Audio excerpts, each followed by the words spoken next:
우리 다 같이 일어서셔서 하나님의 말씀을 함께 읽도록 하겠습니다. 요한복음 10장 11절부터 15절의 말씀을 찾으시기 바랍니다.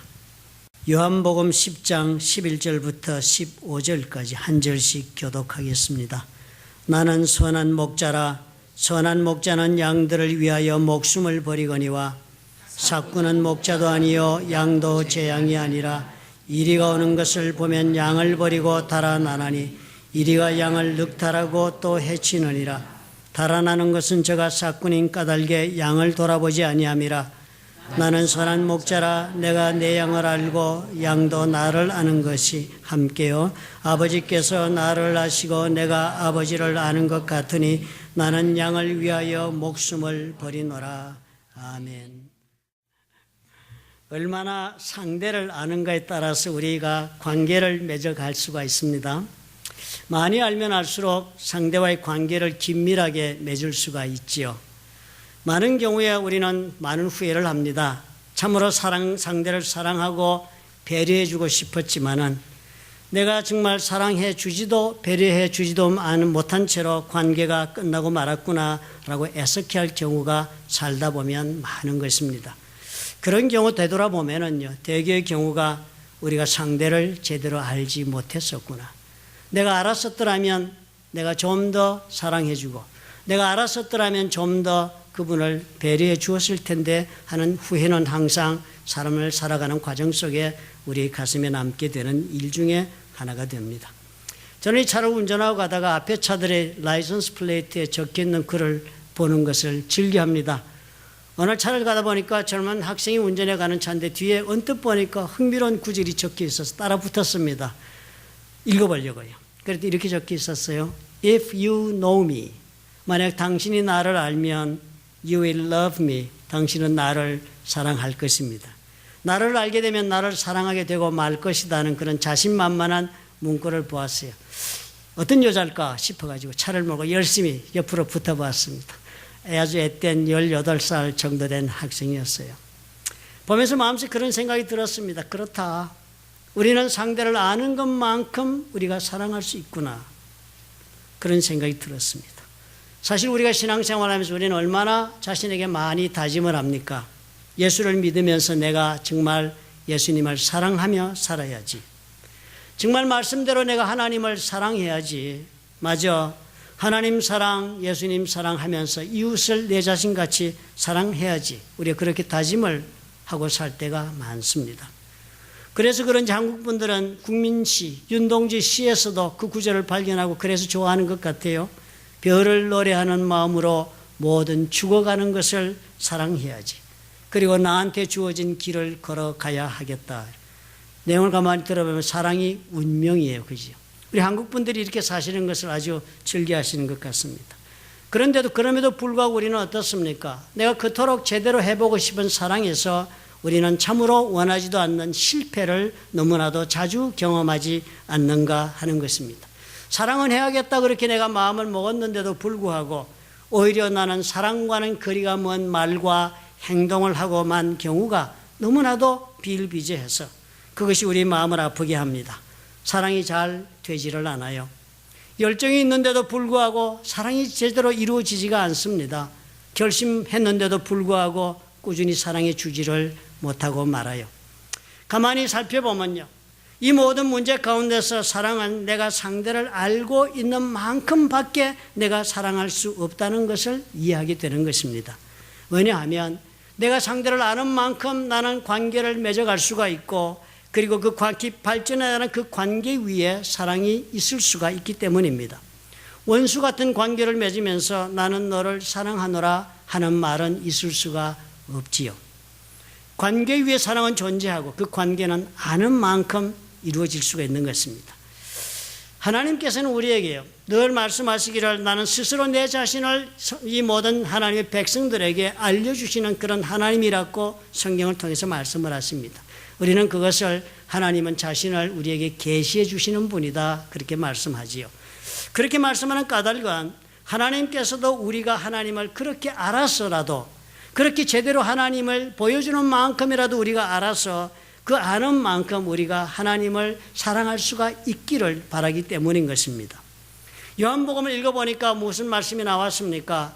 하나님께서 하나님이신데도 불구하고 사람의 몸으로 이 땅에 오셨고 그분이 바로 예수님이라고 성경이 적지 않았습니까?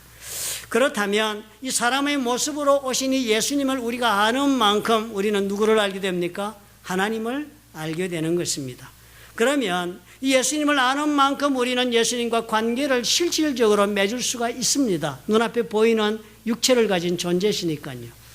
영이신 하나님 우리가 참으로 추상적이라 어떻게 관계를 맺어야 할지 어떻게 사랑하는 것이 사랑하는지를 우리는 구체적으로 그려보고 실천하기가 어렵습니다. 그럼 눈앞에 보이는 예수님은 육체를 가지신 분이신지라 명백한 대상이 있으므로 관계를 맺을 수 있고 그리고 또 사랑으로 발전해 갈 수가 있습니다. 우리 하나님께서 그래서 예수님을 이 땅에 오신 것입니다. 우리 하나님을 사랑하며 우리가 살도록 하기 위해서 예수 그리스도로 이 땅에 오셔서 우리가 주님과 관계 맺고 사랑해서 결국은 하나님을 사랑하는 삶을 이룰 수 있도록 우리 하나님이 그렇게 인도해 오신 것입니다. 그러므로 우리에게 중요한 질문이 남습니다. 신앙생활에서. 그렇다면 나는 예수를 믿는다 그렇게 말하는 나는 과연 예수님을 어떤 예수님으로 알고 있는가? 이 질문은 대단히 실질적인 질문이 됩니다. 내가 예수님을 어떻게 알고 있느냐에 따라서 나는 예수님을 어떻게 사랑하느냐 결정이 됩니다. 그렇습니다. 그래서 신앙생활 가만히 바라보면요. 나의 하나님과의 관계에 따라서 사실상 이 하나님 사랑하는 것이 결정되니까 하나님과 나와의 관계에 따라서 신앙생활이 다 결정되고 있다는 것을 우리가 이해하게 됩니다. 교회를 다니시면서 가끔 그런 얘기를 하시는 성도님을 제가 만나죠. 왜 요즘 이렇게 신앙생활이 힘든지 모르겠습니다. 라고 그렇게 말씀을 하신다면 그런 질문은 왜 나는 요즘 하나님과의 관계가 이렇게 힘들지요? 하는 고백과도 같다는 것을 이해하셔야 합니다. 나는 지금 내 자신을 억지로 채찍질하면서 교회를 다니고 있습니다. 내 신앙생활을 이렇게 억지로 지금 밀어가고 있습니다. 한다면 그분은 다른 말로 하면 나는 지금 하나님과 억지로 지금 관계를 유지해 가고 있습니다. 하는 말과도 같은 것이 됩니다. 저는 지금 신앙생활이 시들해요. 다 식었어요. 그러신다면요. 그분은 다른 말씀하고 있는 것이 아니지요. 나는 지금 하나님과의 관계가 시들해졌습니다. 다 식어버렸습니다. 라고 고백하는 것과도 동일한 것입니다. 지겨워 죽겠습니다. 교회 다니는 것. 큰일이네요. 하나님과의 관계가 지겨워지신 것입니다. 그렇게 된다면 그런 분은 하나님을 사랑한다고는 결코 말씀을 하실 수가 없겠네요. 신앙생활 우리 가만히 보면 일주일에 한 번 교회를 나오는 것이 리트머스 페이퍼와 같은 것입니다. 주일날 하루 내가 교회를 어떻게 나오는가 이 마음이 나의 신앙 전체를 검사해보는 좋은 리트머스 페이퍼가 되는 것입니다. 실제로 조사해 볼 수 있어요. 주일에 오는 내 마음을 보면서. 주일날 아침에 여러분 교회로 오시면서 오늘 마음이 새로웠습니까? 기대가 있었습니까? 아니면 오늘 교회 간다는 것이 나도 모르게 이상하게 마음이 설레고 그리고 내 온 삶의 존재를 다 열어놓고 드러내며 살아보고 싶은 하루가 그렇게 된다 느끼면서 교회로 오셨습니까? 그렇다면 그런 분요. 하나님을 향한 사랑하고 있는 마음으로 가득 차서 그런 것입니다.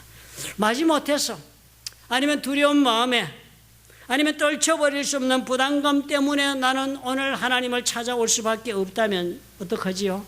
하나님에 대한 사랑이 식었든지 아니면 사라졌든지 한 것으로 보입니다. 그렇다면요. 오늘 이 말씀을 가만히 보니까요. 이렇게 하면 치유를 할 수 있겠다는 생각이 듭니다. 식어버린 사랑, 잃어버린 사랑을 이렇게 하면 치유할 수 있겠다.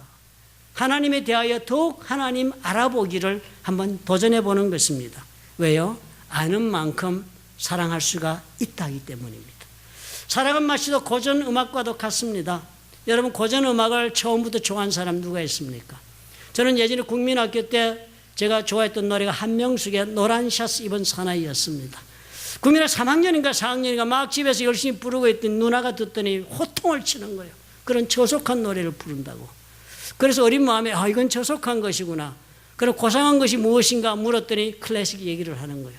들어보니까 아무것도 모르겠습니다. 뭐 이런 음악을 재밌다고 듣나 싶지만 누나의 서술이 너무 펄해서 고전 음악을 들으려고 노력했습니다.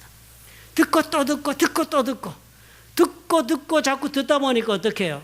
익숙해지면서 그 고전 음악이 귀에 들어오기 시작하고 그리고 듣는 훈련이 되고 나니까 고전음악을 그만큼 배우고 나니까 그만큼 또 내가 즐길 수 있는 음악도 없더라고요.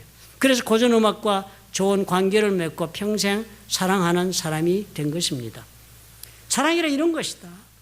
구태의인한 신앙생활이요. 나는 참 신앙생활이 정말 아무런 활력이 없어. 어떻게 저분은 저렇게 열심히 예수를 믿는다고 저렇게 기쁜 얼굴을 하고 교회를 가지? 나는 안 되는데. 이거 짐을 진 것 이상 아무것도 아니잖아. 교회 가면 이것 해야 되고 저것 해야 되고 사람들 앞에 체면 지켜야 되고 또 남들과 더불어서 눈치를 보면서 봉사도 해야 되고 이런 신앙생활이다. 이렇게 생각하시면 여러분 반드시 탈출하셔야 합니다. 탈출하시기를 원한다면 여러분 어때요? 할 수가 있습니다. 하나님에 대하여 새롭게 알아가는 일을 시작하시면 탈출하실 수가 있습니다. 왜요? 새롭게 알게 되는 만큼 새로운 사랑이 시작될 것이기 때문입니다. 참으로 우리가 살아가면서요, 우리가 하나님의 사랑보다도 아마 많은 분들의 신앙이 없는 분들은 사람과 사람 사이 사랑이 더 중요하겠지요. 내 눈앞에 보이는 나의 배우자를 사랑하고 내가 사랑받는 것, 내 자녀들과 내 부모들과 내가 사랑하며 사는 게 더 중요하겠죠. 하나님 사랑보다. 그런데 놀라운 일이 있습니다. 이 사람에 대한 사랑도요, 내 하나님에 대한 내 사랑에 많은 영향을 지대하게 받는다는 사실을 반드시 주목하셔야 합니다. 하나님에 대한 나의 사랑이 새로워지면 새로워지는 만큼 사람에 대한 나의 사랑이요, 새로워지고 그리고 제 자리를 찾는다는 사실을 경험으로 알게 되는 것입니다. 사랑이 다 사랑이 아닌 것입니다. 제대로 된 사랑을 해야지요. 다 제대로 되지 못한 사랑 때문에 얼마나 많이 상처받고 얼마나 많이 깨어진 인생도 경험합니까? 제대로 된 사랑을 해야 인생도 제대로 열매를 맺습니다. 오늘 성도님께 이 점을 염두에 두시기를 부탁을 드립니다. 하나님을 사랑하지 못하는 신앙의 길, 하나님 결코 기뻐하지 않았습니다. 그러나 그것으로 끝나지 않습니다. 하나님 사랑하지 않고 하나님 믿고 따르는 사람들의 가는 길은요, 본인은 나는 하나님을 사랑한다고 말하고 있을지 모르지만 바리새인 길, 사두개인의 길을 걷는 것과 하등 차이가 없습니다. 머리로서만 사랑하는 것은 사랑이 결코 될 수 없습니다. 이론적 사랑은 사랑이 아닙니다. 논리적으로 사랑해야지 해서 하는 사랑은 결코 온전한 사랑이라 할 수가 없습니다. 사랑은 가슴에서부터 흘러나오는 것이 되어야 하기 때문입니다.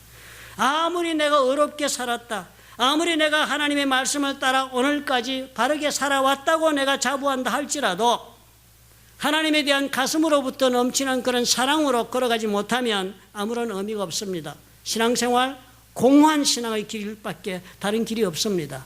마치 성경에 있는 바리새인들처럼 사두개인들처럼 그런 사람들은 그토록 하나님의 말씀을 가슴에 품고 도덕적으로 의롭게 바로 산다고 스스로는 자부할지 몰라도 살아가는 모습이 율법적 삶이요 조건적인 삶이라.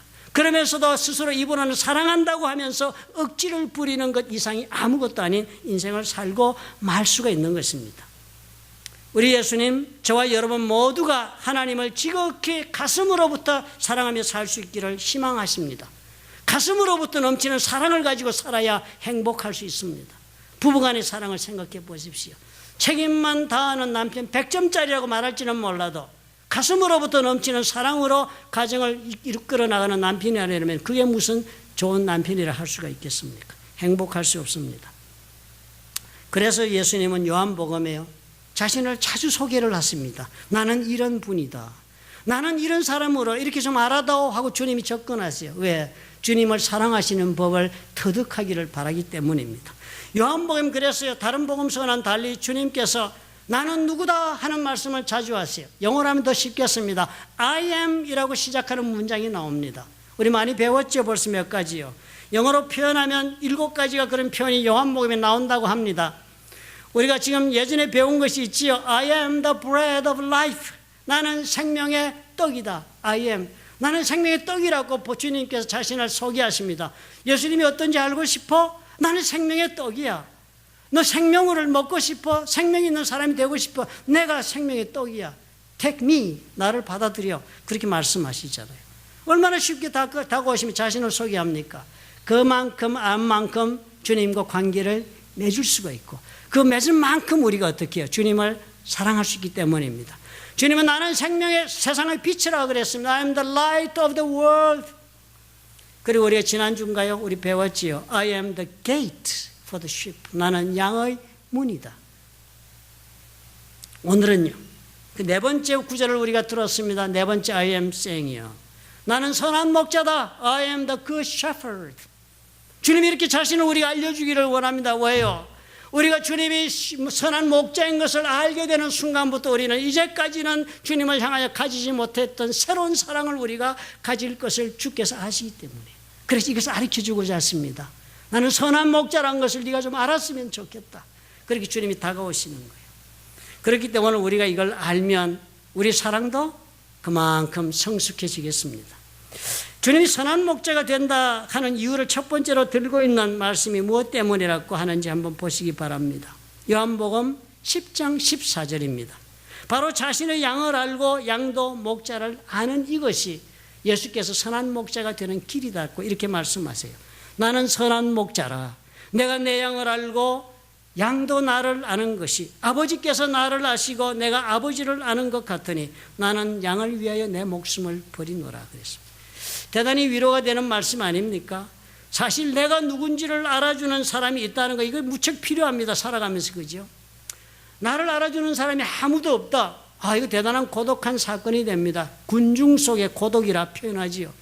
제가 처음에 1980년, 79년도인가요?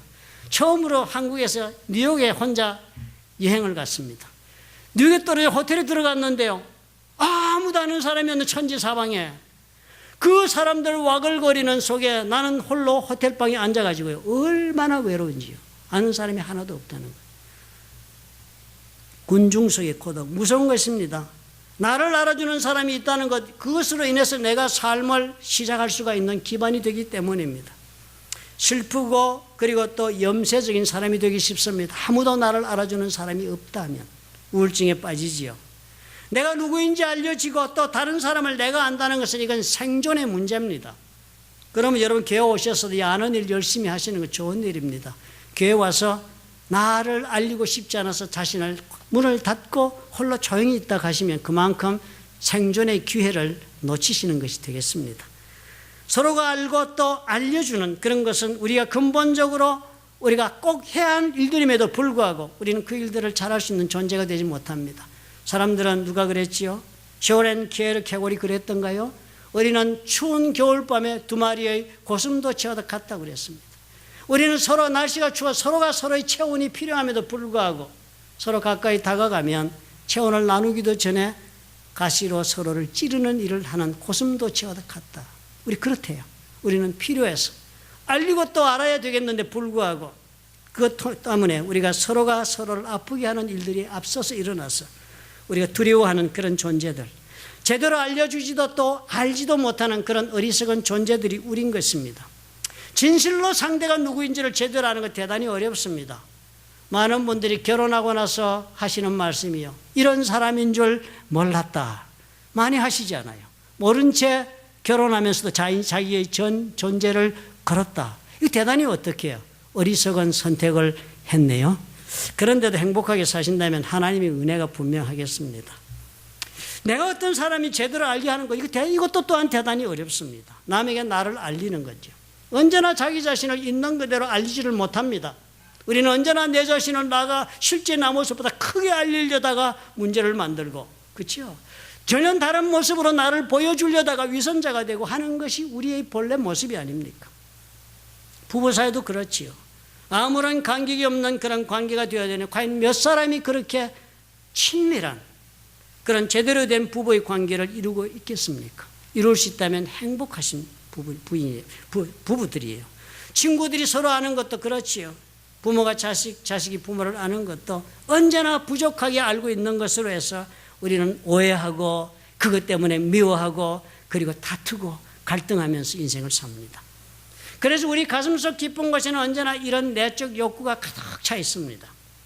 인간적인 차원에서 서로를 제대로 진정 있는 그대로를 나는 전부 알고 싶다는 욕구가 충만합니다.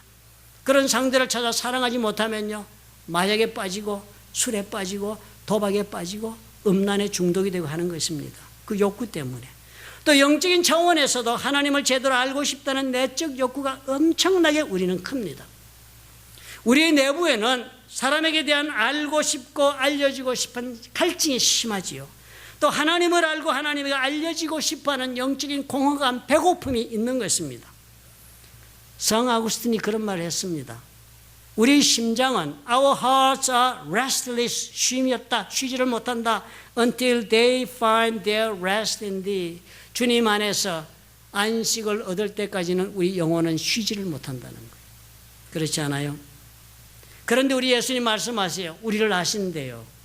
그런데 그 주님이 우리를 어디까지 알고 있다고 말씀을 하십니까? 마치도 목자가 양을 알고 있는 것처럼 다 알고 계신다는 것입니다. 대단히 중요한 고백이시지요. 나를 잘 알고 있는 사람, 여러분 어떤 면에서 우리가 대단히 두려워하기 쉽습니다. 그러나 나를 잘 알고 있는 사람이면 나의 모든 문제를 또한 잘 다룰 수도 있다는 놀라운 기회도 있을 것입니다. 양을 얼마나 잘 아나요? 팔레스타인의 목자들이요. 목자들은 양은 자기 자신이 치는 양들에 대해서는 쉽게 몇 가지를 선입견으로 다 알고 있는 사실이 있다고 합니다. 첫 번째, 이 목자들은 안 돼요. 양은요, 대열 속에서 있어서 상당히 게으르고 무지하고 그래가지고 밥만 먹고 나면 잘 들어눕는데요. 자칫 잘못해서 들어누웠다가 뒤로 자빠지는 양들이 더러 있답니다. 땅이 움푹한 곳에 누워있다가 혹은 또 뭐 기대에 누워있다가 일어서려다가 잘못해가지고 넘어지면 양들이 뒤로 벌렁 자빠지는 경우가 많대요. 그런데 그렇게 많이 넘어지게 되면 양은 절대로 자신의 힘으로 일어서지를 못합니다. 파워리스한 거예요. 그래갖고 양들이요, 그 팔레스타인은 아열대 기후지 않습니까? 그래 뒤로 누워서 다리를 하늘로 하고 있으면 3시간 혹은 4시간 되면 그 열사에서 그 열기 때문에 혈압도 오르고 탈수 현상이 일어나서 금방 죽는다고 합니다. 그래서요, 양들이 자기가 몰고 있던 양을 가다가 숫자를 세어보니까 100마리였는데 한 마리가 지금 모자란다 싶으면 목자는 즉각적으로 생각한답니다. 어디 가서 이 양이 뒤집어져 누워있을지도 모른다는 생각이에요. 그래서 그 사람은 영어로는 이것을 가리켜서 cast sheep이라고 그럽니다. cast 그러면 버리다는 뜻이잖아요. cast sheep, 버려진 양이다. 뒤로 벌렁 자빠진 양. 여러분 유튜브에 가서 한번 쳐보십시오. 재미있는 영상이 있습니다. 그러면 이 목자들은 즉각적으로 생각하는데 지금 내가 빨리 이 양을 찾지 않으면 목숨을 잃을 수도 있다라고 생각하고 성급하게 있는 양을 다 놔둔 채로 달려가서 이 한 마리 양을 찾고자 할 수밖에 없는 것입니다. 목자들이 이만큼 양을 잘 알고 있다 합니다. 예수님이 어떻게 해요? 우리를 그렇게 알고 계시대요.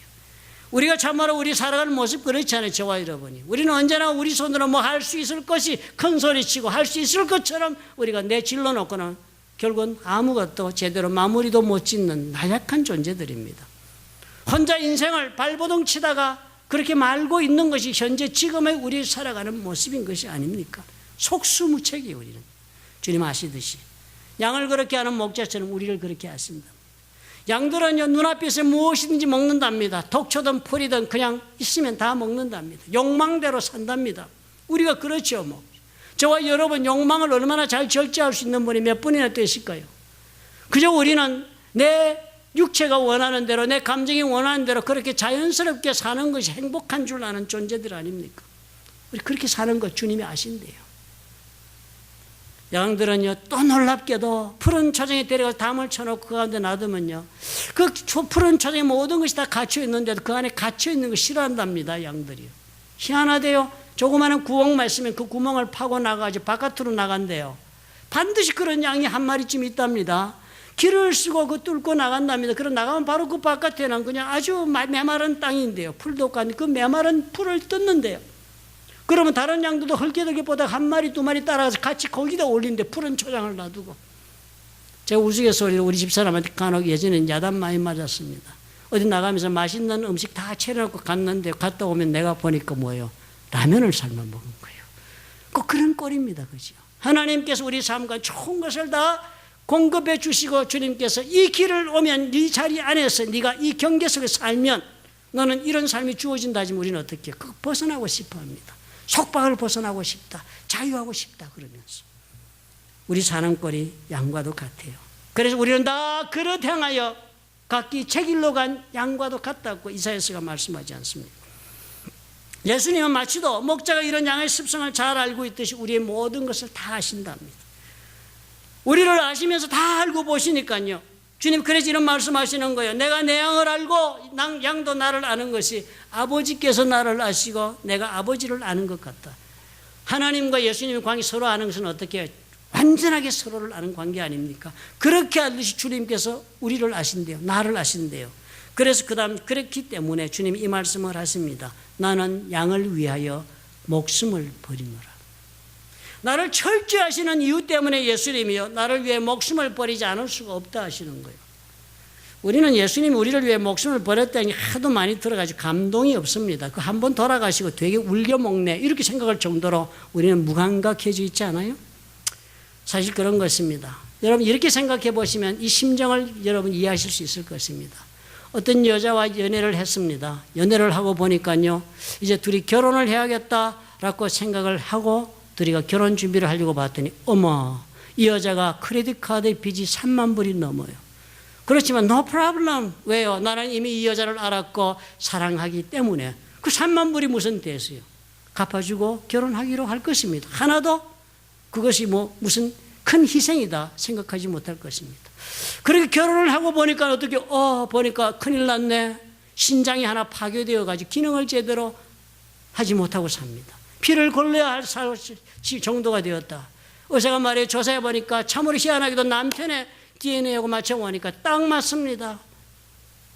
그 부인을 위해서 어떻게 하겠습니까? 기꺼이 사랑하기 때문에 신장도 주는 것입니다. 주님이 이런 거라는 거예요.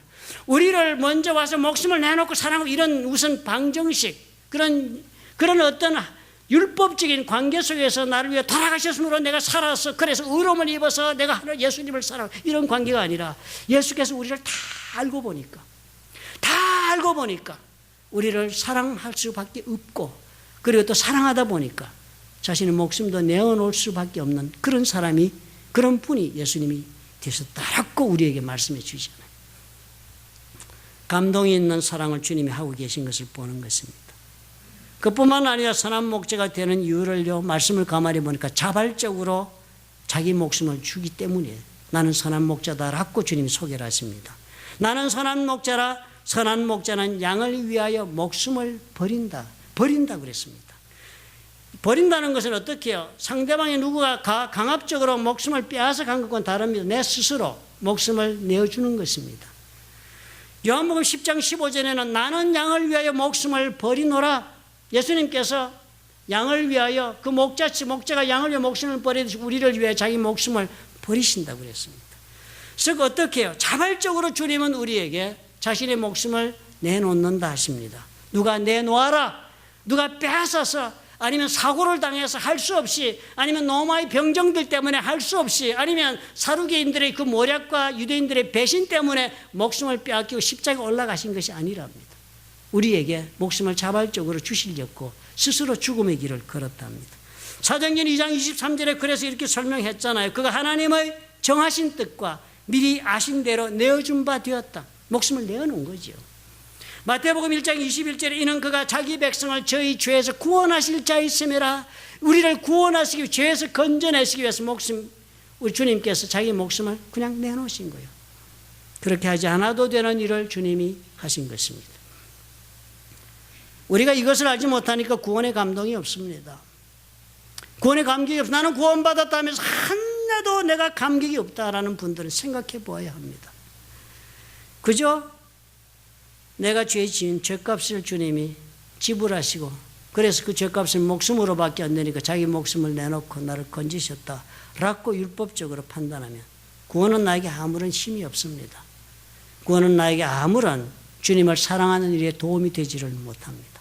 그래서 주님이 삭군의 이야기를 우리에게 들려주었습니다. 삭군은 목자도 아니요 양도 재앙이 아니다. 이리가 오는 것을 보면 양을 버리고 달아나나니 이리가 양을 늑탈하고 또 해친다 그랬습니다. 삭군과 다르다는 거예요. 이스라엘 팔레스타인은 삭군들이 많았습니다. 그리고 다 삭군들도 삭슬받고 제의를 하면 좋은 삭군으로 취급받는 그런 사회였습니다. 미슈나라는 책이 있어요. 유대인들 랍비들이 써놓은 글이 탈무드가 있습니다. 그러나 그 탈무드는 양이 워낙 방대하기 때문에 그 방대한 탈무드를 정리해가지고 랍비들이 공부하는 해설서를 적은 게 있습니다. 그것을 가리켜서 미슈나라고 부릅니다. 그 책에 보면 삭군 목자에 대한 법적인 책임에 관한 조항이 있습니다. 그 조항에 보면 이렇게 적혀 있답니다. 삭군 목자가 양을 치다가 늑대가 한 마리가 공격해 오면 삭군은 반드시 양떼들을 방어해야 할 책임을 져야 한다라고 적혀 있습니다. 그러나 양이 2마리가 공격을 해오면 양이 2마리가 공격하면 그 사태는 피할 수 없는 사고로 간주해 줄 수 있다 그랬습니다. 그러니까요, 주님께서 지금 말씀하신 나는 선한 목자라, 나는 자발적으로 양떼를 목숨을 준다는 것은 바로 이 사꾼과 비교해서 이야기하는 것입니다. 이 사꾼만 해도 제대로 세상을 사는 사람들의 방법인 것입니다. 사꾼은 이렇게 살아야 합니다. 양떼를 위해서 쓸데없이 자기 목숨을 던져서는 안 되는 거예요. 늑대가 2마리 이상 오면 반드시 자기 목숨을 먼저 챙기는 것이 허락되는 사회, 그것이 정상적인 사회입니다. 그런데 주님은 어떻게 해요? 나는 그런 사람들과 다르다. 나는 그렇게 살지 않는다는 거예요. 나는 그런 모든 관계 속에서 사꾼처럼 그렇게 살지 않는다. 세상은 그렇게 살아야 할지 모른다는 거예요. 세상이란 것은 이 사꾼은 자기가 지불 받은 만큼 자기의 책임을 감당하면 족한 사람들의 삶의 모습입니다. 주님은 그렇게 안 산다는 거예요. 나는 그런 지급을 받고 그리고 그 대가를 지불하고 이런 관계에서가 아니라 나는 그 상대, 그 양 자체가 내 목적이 되기 때문에 그 양을 위해 나는 목숨을 기꺼이 내어놓는 다른 길을 선택한다. 그것을 자발적으로 선택한다라고 말씀하시는 거예요. 얼마나 감동적인 선택입니까? 주님은 이런 다른 목자 같지 않다. 다른 어떤 존재로 나와 관계를 맺는 분이 아니라 전혀 나에게 내 자신을 나로 보아주면서 다가오시는 그런 분이라. 스스로 가진 모든 것을 자발적으로 나를 위하여 내가 주님을 사랑하며 살 수 있도록 하기 위해 모든 것을 아낌없이 베푸시는 그런 분이라고 자신을 소개하시는 것입니다. 세 번째로 주님이 선한 목자가 되는 이유가 대신해서 죽은 것 때문이라 하십니다. 나는 선한 목자라. 선한 목자는 양들을 위하여 목숨을 버린다. 이 위하여란 단어 영어로는 for the sheep, 그래서 for라는 단어를 썼습니다. for라는 단어를 쓰면 무슨 이득을 주기 위하여 이런 것으로 우리가 들리지요. 그런데 원어 그리스 헬라어를 보면은요, 후페르라는 단어가 쓰여졌습니다. 후페라는 단어는 영어로 for라고 번역도 하지만 그 본래 숨겨진 모든 뜻은 on behalf of, 무엇 대신해라는 뜻입니다. 그러니까 양들을 위하여 목숨을 버린다는, 양들을 뭐 좀 좋게 해주려고 목숨을 버리는 것이 아니고요, 양들을 대신해서 자기가 목숨을 버린다, 이렇게 말씀하시는 뜻이 됩니다. 예수님이 나의 죄 때문에 죽은 것이 아니라 자신의 죄 때문에 예수님이 죽으신 것이 아니라 양들이 죄로 인해서 죽어야 하는데 그 자리에 대신 들어가서 죽어주셨다는 말씀을 이렇게 하십니다. 우리가 잘 알지요. 로마서 5장 6절부터 8절의 말씀을 우리는 잘 기억하실 것입니다. 몇 번씩 우리가 인용하고 공부했던 구절이니까요. 이렇게 이야기를 했습니다. 우리가 아직 연약할 때에 기약대로 그리스도께서 경건치 않은 자를 위하여 죽으셨도다. 죄인을 위하여 우리가 아직 그 죄에서 벗어나지 못했을 때 주님이 돌아가셨다. 의인을 위하여 죽는 자가 쉽지 않다. 아무리 의인이라고 해서 그 의인을 위하여 죽는 자가 없다는 거예요. 선인을 위하여 용감히 죽는 자가 혹 있다는 거예요. 그런데요, 간혹 어쩌다 그런 사건이 있을 수 있는 일인지 모르지만 우리가 아직 죄인 되었을 때에 그리스도께서 우리를 위하여 죽으심으로 하나님께서 우리에게 대한 자기의 사랑을 확증하셨다. 주님이 얼마나 우리를 사랑하는 이거 보면 알 수 있지 않느냐. 네가 죄 가운데 있고 정말 아무런 가치도 없고 아무런 능력도 없는 너 그 모습을 보고서 그런 너를 위하여 그때 주님이 목숨을 너를 위해 버렸다는 거, 이거 보면 얼마나 너를 사랑하고 있는지를 알 수 있지 않느냐. 이 대신 죽은 죽음을 설명하고 있는 것입니다. 대신 죽은 죽음. 사실 내 대신 죽었다. 아마 살인마고 아마 그런 사람이나 천만다행이다. 누가 내 대신 재수없게 죽었네. 그리고 나는 살았네. 그럴 수 있겠지요. 대신 죽는다는 말. 어네스트 고든이 쓴 책 중에 Miracle on the River Kwai라는 책이 있습니다. 콰이 강의 기적. 이 영화도 나왔습니다. 아마 스티븐 맥퀸이었던 것 같아요. 제가 아주 어릴 때 보았습니다. 2차 대전 중에 일본군에게 영국군이 포로로 잡힙니다. 태국에서 일어난 일입니다. 그리고 태국에서 콰이강에다 다리를 건설하는데 영국군 포로들이 투입이 됐어요. 일본군 포로로 다리를 건설하는 이야기입니다. 그 태국에서도 방콕에서 자동차로 한 3시간 정도 넘어 걸리는 길입니다. 가서 볼 수도 있어요. 관광 많이 가더라고요. 2차 대전 중에 버마 철도 작업을 했던 전쟁 포로들이 겪은 실제 이야기를 어네스트 고든이 적었습니다. 매일 일과가 끝나면 작업반, 영국 포로들이죠. 작업반은 일과 끝나면 연장을 다 감독관에게 반납을 해야 했습니다. 어느 날 일본인 감독관 하나가 말하기를 삽 하나가 모자란다라고 소리를 지르면서 누가 가져갔는지 말해라 하라며 고함을 치면서 사납게 날뛰기 시작을 합니다. 정신을 잃을 정도로 화를 내는 거이 감독관이 연장을 가져간 사람을 앞으로 나오라고 명령하면서 기다렸지만 아무도 움직이지 않았습니다. 그러자 다 죽인다, 다 죽여버리겠어 하면서 찢어지는 소리로 고함을 지르면서 장전된 총을 포로를 향하여 겨누었습니다. 그러자 그 순간에 한 사람이 앞으로 걸어 나왔습니다. 그가 차렷 자세로 말없이 서 있는 동안 이 감독관은 총으로 그를 매질하여 결국 그 자리에서 죽게 만들었습니다. 그리고 포로들이 숙소로 돌아간 후에 연장을 다시 세어 보았는데요, 삽의 숫자가 꼭 맞은 것입니다. 그 사람 한 사람은 다른 사람들을 구하기 위한 대리로서 앞으로 나와 대신 죽은 것입니다. 예수님이요, 저와 여러분을 위하여 우리를 대신하여 죽으셨다는 것이 바로 이렇게 위험에 처한 망해가는 우리를 건져내시기 위해 주님께서 급하게 대리로 죽은 그 군인처럼 목숨을 바쳐주신 것을 뜻하는 것입니다. 아무런 다른 목적이 없었습니다. 그저 우리를 살려내겠다는 그 생각 하나였습니다. 아무것도 대가를 바라는 것이 없는 순수한 우리를 향한 그 관심 때문에, 우리를 향한 그 마음 때문에 자신의 목숨까지도 주저하지 않고 대신하여 내어놓으신 그런 분이 예수님이다 라고 주님이 우리에게 자신을 소개합니다. 나 그렇게 너에게 대해왔다, 주님 말씀하시는 거예요. 우리는 사랑한다면서 책임을 하는 사랑에 머무를 때 많지요. 마지못해서 사랑하지요. 그러면서 우리는 입으로 말하지요. 사랑한다고 우리는 말하면서 살아가는 것이 우리 삶의 모습이 아닙니까? 겨우 책임만 감당하면서 억지로 가능하면 내가 그 곤란한 자리에 발 빠지지 않으면서 어떻게 그저 도와주면서 나는 사랑한다라고 말하고 싶어 합니다. 마치도 이 사꾼의 멘탈리티와 똑같은 것이요. 내가 받을 수 있는 만큼 상대방에 주는 것이 사랑이라. 그래서 요즘은 사랑이 무엇이냐 물으면 주고 받는 것이라고 얘기하기도 합니다. 그래서 예수님이 뭐라 그래요? 나는 다르다. 나는 그런 것과 다르다. 나는 그런 사랑을 하는 존재와는 다르다. 주님 그렇게 말씀하시는 거예요. 그러면서 우리에게 주님 다가오지 않습니까? 그러면 이런 주님을 우리가 제대로 알면 우리에게 무슨 일이 일어났겠습니까? 이런 주님을 알면 우리 마음속 이때까지는 신학적으로 생각했던 예수님 벗어날 수 있습니다. 이때까지는 참으로 우리 하나님 우리를 구원하시고 우리의 죄값을 지불하신 것이 과연 이런 것이라고 우리가 그렇게 말하면서 떳떳하게 고개를 들고 우리는 하나도 마음에 부담 없이 살 수 있었던 그리스도인에서 이제 이런 마음을 우리가 알게 되면 우리 마음이 감동으로 차게 됩니다. 그러셨구나. 우리 주님이 나를 향해 이런 마음을 가지고 계시구나. 그래서 우리는 어떻게 해요? 마음으로 예수님을 사랑할 수 있게 되는 것입니다. 예수님이 이 사랑을 배우기를 원하시는 것입니다. 나는 선한 목자다. 나를 좀 이렇게 알고 이렇게 나에게 다가오너라라고 주님이 오늘 저와 여러분에게 손을 내미시는 것입니다. 오늘 우리가 이 사랑을 배울 수 있으면 우리가 사람을 사랑하며 사는 삶도 그만큼 달라질 수 있습니다. 그래야만 제대로 사랑하며 살아서 하나님이 예비하신 은혜를 누리지 않겠어요? 믿으시면 아멘 하시기 바랍니다. 기도하겠습니다. 좋으신 아버지 하나님 감사합니다.